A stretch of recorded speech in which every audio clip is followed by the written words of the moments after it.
So, you bested the last beast. That doll you just picked up lets you manipulate anybody who's got nanomachines in them. Sounds like something the devil's cooked up, if you ask me. Mantis came from South America. She was born and raised in a country racked by never-ending civil wars. Her village was attacked by enemy forces and burned to the ground. This was when she was still a little girl. Hunted by enemy death squads, she was separated from her family. She barely managed to escape with her life. Ended up in the basement of this one building. It was full of corpses that had been dumped there. Almost all of them had been tortured to death. She was petrified with fear. And then, she heard the sound of heavy boots on the floor above her, followed by shrieking screams. The kind that would make every hair on your body stand straight up. She had stumbled across a makeshift torture chamber. Somebody'd locked the door, and she was trapped. It was dark, it was dank, and it was full of a wretched stench. She couldn't sleep with the screams of torture victims all around her. All she could do was sit curled up in one corner of the room, trembling. A week passed, then 10 days. She managed to keep hydrated by drinking the filthy water pooled up on the floor, but there was no food. Being trapped in that kind of place, half crazy from hunger, did a serious number on her mind. Did you know female mantises eat their mates? The screams went on day and night. She covered her ears, but it didn't help. And then, she was saved by a little black mantis that taught her how to block out the screams, how to plug up her inner ears. What the hell are you talking about? I'm saying, Snake, that when she couldn't stand the hunger any longer, she started feeding on the corpses. But only the male ones. She didn't realize who was doing it.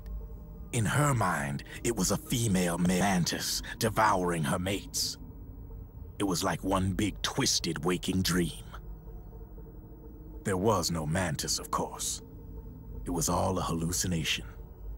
Nothing more than some story spun by another person she'd created inside.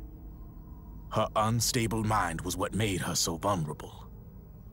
Later, they ripped out what was left of her psyche with drugs and hypnosis and implanted the persona of Psycho Mantis. It wasn't her will that controlled the B&Bs. It was Psycho Mantis, half assimilated into her soul, pulling the strings. Screaming Mantis was just another puppet. Anyway, she survived several weeks down in that hellhole and finally got back to the surface. But the screams in her head didn't subside. They would always be with her. Only this time, they weren't real. The inner earplugs didn't work anymore. The black mantis had disappeared.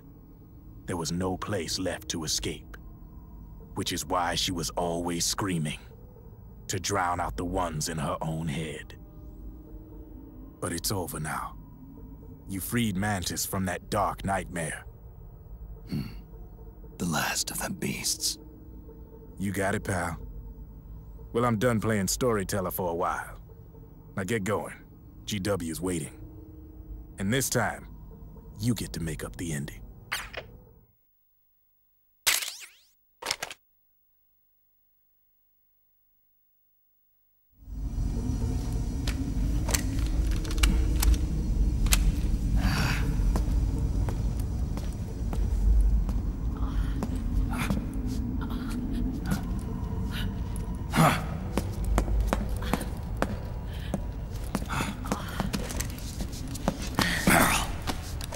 Snake.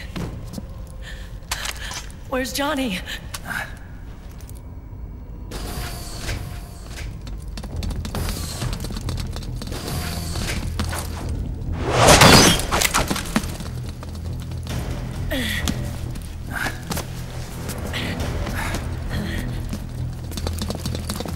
They're here.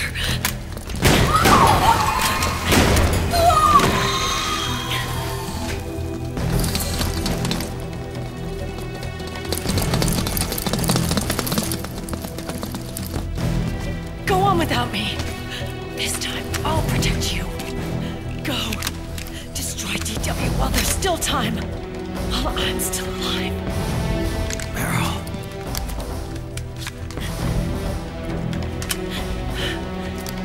Snake, the corridor ahead is full of microwaves. Yeah. No way I'm getting through there uncooked. I'm sorry you got dragged into this. This time, I've got your back. We'll meet again on the other side. Go! Hurry!